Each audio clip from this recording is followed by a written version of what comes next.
प्रभु यीशु मसीह के नाम से सबको जय मसीह की। आज का वचन है उत्पत्ति की किताब उसका 32 अध्याय 28 वचन।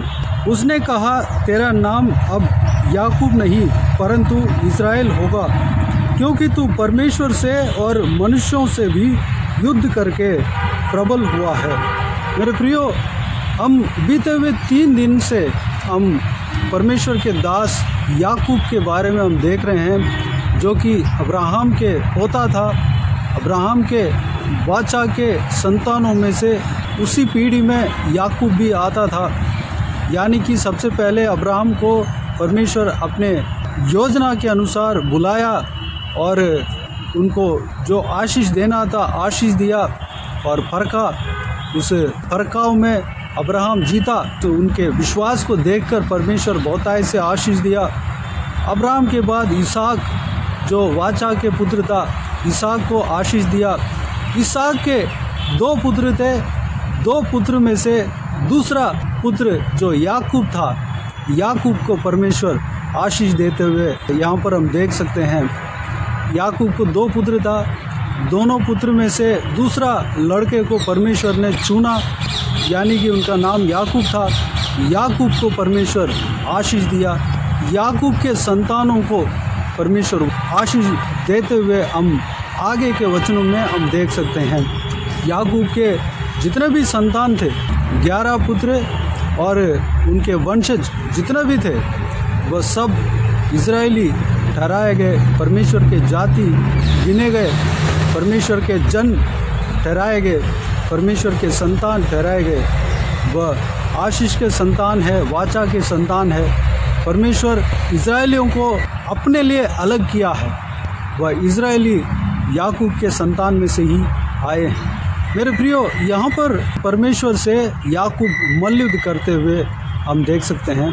कल के दिन भी याकूब परमेश्वर से मल्लयुद्ध किया, उस विषय के बारे में हमने देखा। परमेश्वर एक मित्र की तरह अपने भक्तों से, अपने डरवैयों से बर्ताव करते हैं। इस विषय को हमने कल के दिन में देखा है। आज के दिन में परमेश्वर याकूब को देखकर ये कहते हैं कि तू मनुष्य और परमेश्वर से प्रबल हुआ, युद्ध करके प्रबल हुआ। मेरे प्रियो, यहाँ पर परमेश्वर का वचन कहता है कि परमेश्वर कहता है कि मनुष्य से याकूब ने युद्ध किया है। कैसे युद्ध किया? वह तो कहीं युद्ध नहीं किया, लेकिन परमेश्वर का नज़र में वह जो है मनुष्यों के ओर से जो विपत्ति आई थी, परेशानी आई थी, उस परेशानियों को अपने धीरज के साथ, धीरज से सामना किया। धीरज के साथ वह रहा, उस परेशानियों को वह सहन किया और परमेश्वर के ऊपर विश्वास रखा और परमेश्वर के कार्य के लिए इंतज़ार किया। वह किसी इंसान के खिलाफ लड़ने नहीं गया, बल्कि वह जो भी विपत्तियां मनुष्य के द्वारा आया था, उस विपत्तियों में, उस संकट भरे परिस्थिति में परमेश्वर के लिए दृढ़ता के साथ विश्वास में स्थिर रहा और धीरज के साथ वह अपने काम को करता रहा। यह सच्चा लड़ाई होता है। मनुष्य के खिलाफ जो लड़ाई है, यह सच्चा लड़ाई होता है। याकूब के जीवन में जब हम देखते हैं, वह अपने भाई से डर के मारे वह अपने मामा के घर में जाकर पहुंचा, क्योंकि भाई का आशीष इनको मिल गया। इस वजह से अपने भाई, जो बड़ा भाई जो है याकूब को घात करना चाहा, उस कार्य को सुनकर उसका माता पिता ने इनके मामा का घर में भेज दिया। और जब मामा के घर में गए थे तो मामा जो है चतुर निकला। इनके मामा जो लाबान जो है याकूब को बहुत ही कठिन काम कराता था, कई सारा धोखा देता था। तो सारा परिस्थितियों में लड़कर अपने परमेश्वर के नज़र में वह इंतज़ार कर वह धीरज के साथ वह परमेश्वर के समय के लिए इंतज़ार किया। यही सच्चा लड़ाई है। मेरे प्रियो, याकूब की तरह हमारे अंदर भी धीरज होना चाहिए। हम मनुष्य से लड़ने का आवश्यकता नहीं है। हमारा परमेश्वर जिंदा परमेश्वर है, वह जीवित है, हमें देख रहा है। जिस तरह जो परमेश्वर याकूब को देखा है, उनका कठिनाइयों को देखा है। उनके मामा उनको कई बार धोखा दिया, उनके तनख्वाह को बदलते रहा, सब कुछ वो सारा धोखे को उनके झुंड में अगर कोई बकरी या भेड़ गुम हो गया तो उनके मामा उन्हीं से लेता था, याकूब से ही लेता था, अपने लिए नुकसान नहीं ग्रहण करता था, याकूब से सब कुछ छीन लेता था।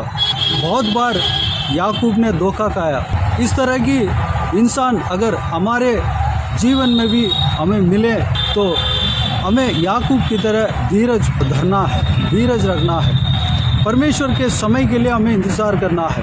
याकूब लगभग 20 साल परमेश्वर के समय के लिए इंतज़ार किया। याकूब इस तरह वह सोचा होगा कि परमेश्वर इस स्थान से ज़रूर एक ना एक दिन वह निकालेगा और अपने पिता के घर में जाकर पहुंचाएगा, जहां पे मेरे लिए परमेश्वर ने वाचा दिया है, मेरे लिए स्थान बनाया है, उस स्थान में मुझे पहुंचाएगा। इस तरह याकूब इंतज़ार किया होगा मेरे प्रियो, क्योंकि अपने मामा के घर में जब जा रहा था उस समय एक जगह पर परमेश्वर ने दर्शन दिया और याकूब को कहा कि तुम जिस जगह पर तुम सिर रखा है, जिस जगह पर अपने सिर के नीचे एक पत्थर रख के सो रहा है, उस जगह को मैं तुम्हें दूंगा, तुम्हारे संतान को दूंगा।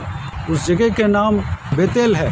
इस विषय को हम परमेश्वर के वचन में देख सकते हैं मेरे प्रियो। उस जगह पर ज़रूर परमेश्वर मुझे लेकर जाएगा, ये विश्वास उनके अंदर था। अपने मामा के घर से जहाँ पे बहुत ही कष्ट को मैं झेल रहा हूँ, उस कष्ट से, उस मुसीबत से मुझे ज़रूर एक ना एक दिन छुड़ाएगा और अपने पापा के घर में लेकर जाएगा और पहुँचाएगा, और जिस जगह को मुझे देने का वाचा दिया था उस जगह को ज़रूर परमेश्वर देगा। इस बात को वह याद रखा, उस बात के ऊपर, परमेश्वर के उस वचन के ऊपर, उस वाचा के ऊपर याकूब विश्वास रखा मेरे प्रियो। यही सच्चा लड़ाई है। अगले जो बात परमेश्वर कहते हैं कि तुम परमेश्वर के साथ युद्ध किया। मेरे प्रियो, इस जगह पर हम देखते हैं परमेश्वर से मल्लयुद्ध किया है।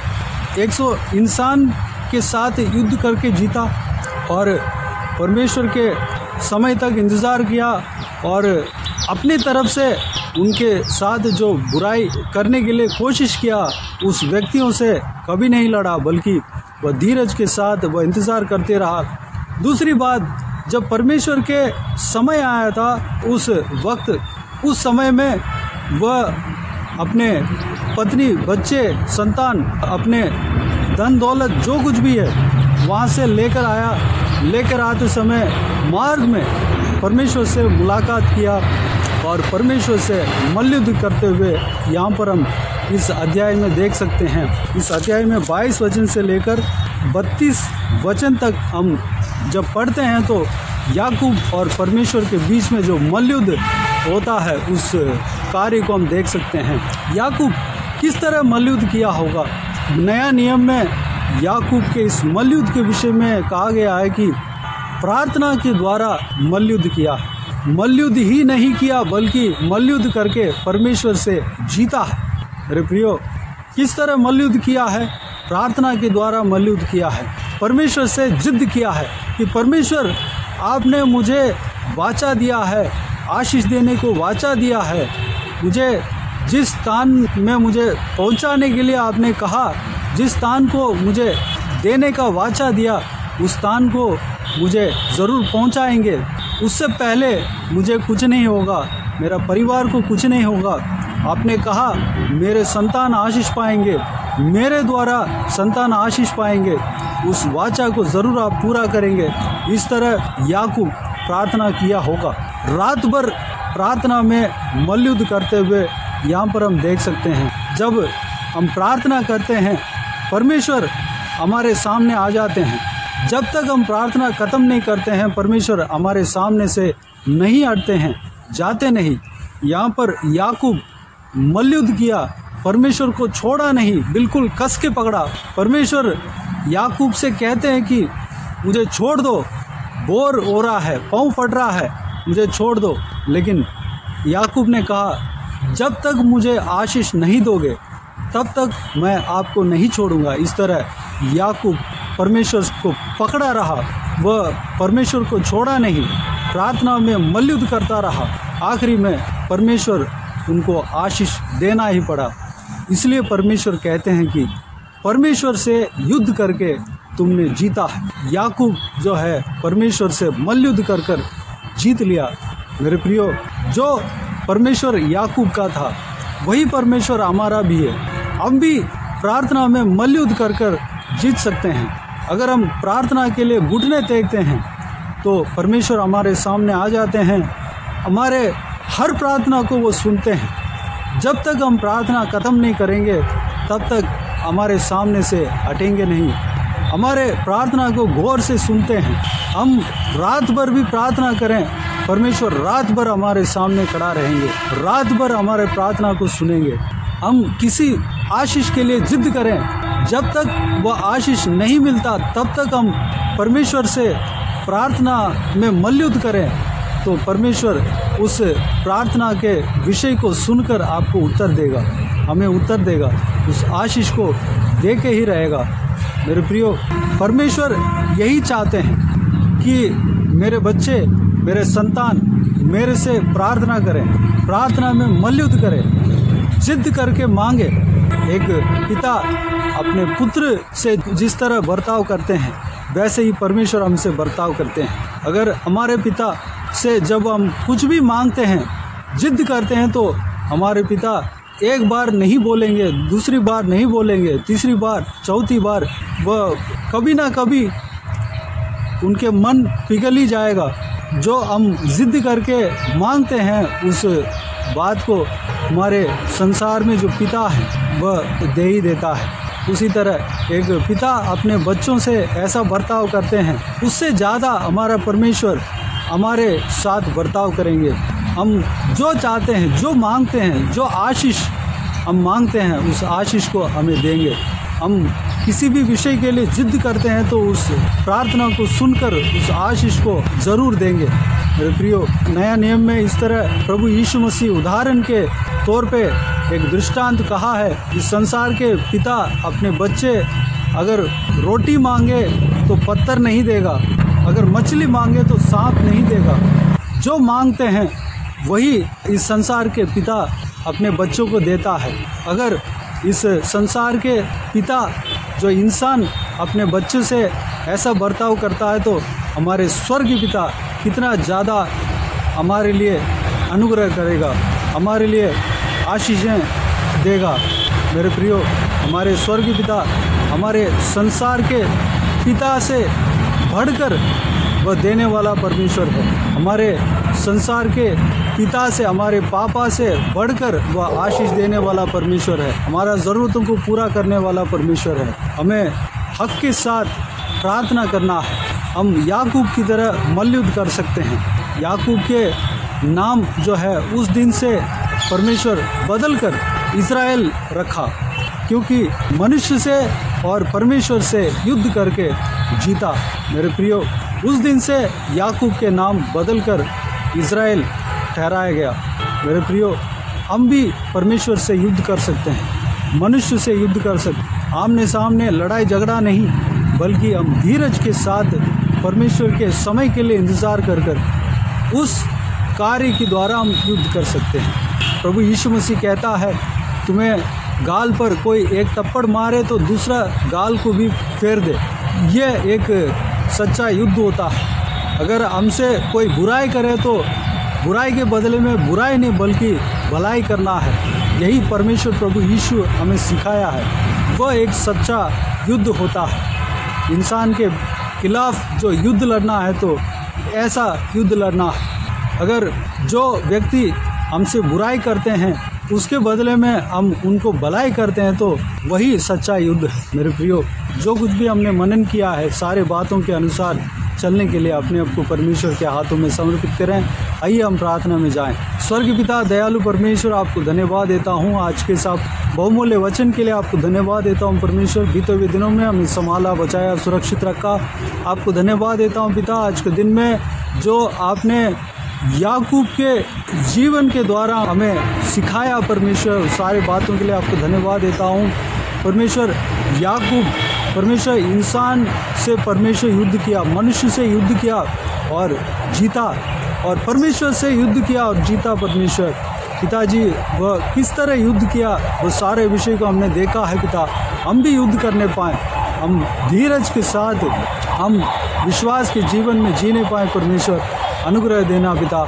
हालेलुया। हम परमेश्वर से आपसे युद्ध करने पाएँ, प्रार्थना में हम बने रहने पाएँ, लगे रहने पाएँ। परमेश्वर हमें जो कुछ भी ज़रूरत है हम युद्ध करके आपसे मांग सकते हैं, पा सकते हैं। परमेश्वर अनुग्रह देना पिता। हम लगातार परमेश्वर दृढ़ता के साथ, परमेश्वर जिद्दी के साथ हम प्रार्थना करने पाएँ पिता। हम जब तक हम प्रार्थना ख़त्म नहीं करते हैं तब तक आप हमारे सामने से नहीं हटते हैं पिता। जब हम आपके नाम से घुटने टेकते हैं और प्रार्थना करने लगते हैं तो परमेश्वर आप हमारे सामने आ जाते हैं। परमेश्वर आपको धन्यवाद देता हूँ पिता, क्योंकि आप हमसे प्रेम रखते हैं, हमारा प्रार्थना को सुनते हैं। परमेश्वर हम याकूब की तरह प्रार्थना करना ही आपको अच्छा लगता है, आपको ये कार्य बाता है। परमेश्वर इस परमेश्वर याकूब की तरह हम प्रार्थना करने के लिए अनुग्रह देना पिता। प्रार्थना का अभिषेक से हमें भरना परमेश्वर, अनुग्रह देना पिता। बाकी सारे बातों को आपके हाथों में सौंपते हैं परमेश्वर। हम बुराई के बदले में बुराई नहीं करने पाएँ बल्कि भलाई करने पाएँ परमेश्वर। जब हम भलाई करते हैं तो उनके ऊपर परमेश्वर जो क्रोध के आग को डालते हैं। परमेश्वर धन्यवाद देता हूँ पिता। हालेलुया। सारा भी उसको इसी तरह आशीष देना, आपके बहुमूल्य वचन के अनुसार चलने के लिए अनुग्रह देना पिता। किसी को भी कोई भी कमी घटी ना होने देना, भरपूर आशीष देना पिता। परमेश्वर उनका हरेक का घर में अन्न जल को आशीष देना पिता। परमेश्वर जो कुछ भी वो मांगते हैं सारा आशीष उन्हें देना परमेश्वर। हालेलुया। कोई भी जन बीमार हो उनको आपके हाथों में सौंपते हैं, उन्हें छूना, चंगा करना प्रभु यीशु मसीह के नाम से चंगा होने पाए परमेश्वर। जिनको दुख हो, तकलीफ हो, सारा दुख को, तकलीफ को दूर करना, परेशानियों को दूर करना, आंसू को पहुँचना परमेश्वर। धन्यवाद देता हूँ पिता। हालेलुया। जो कोई भी जन जहाँ कहीं भी जाते हैं आते हैं उनके संग रहना, सुरक्षित रखना पिता। उनके साथ हमेशा बने रहना, अपने स्वर्गदूतों को भेजना, उनके साथ रखना परमेश्वर। धन्यवाद देता हूँ पिता। बाकी सारे बातों का आपके हाथों में सौंपते हैं पिता। सारा आदर, महिमा, जलाल आपको मिलते रहे। सारा दुआ प्रार्थना को प्रभु यीशु मसीह के नाम से मांगते हैं, सुनो और ग्रहण कर। आमीन आमीन।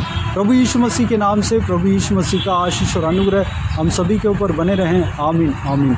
मेरे प्रियो, इस चैनल को सब्सक्राइब करें और शेयर करें। अगर किसी को भी प्रार्थना का विषय हो तो डिस्क्रिप्शन में दिए हुए नंबर पर कॉल करके प्रार्थना करा सकते हैं। हम आपके लिए प्रार्थना करेंगे।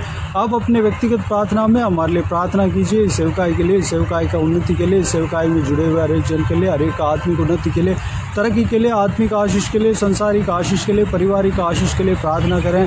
प्रभु यीशु आप सबको आशीष दे। इस सेवकाई के द्वारा परमेश्वर आपके जीवन में कार्य किया हो वो भी हमें बता सकते हैं, ताकि हम सब मिलकर परमेश्वर को धन्यवाद दे सकें, महिमा कर सकें। प्रभु यीशु आप सबको आशीष दे। आमीन आमीन।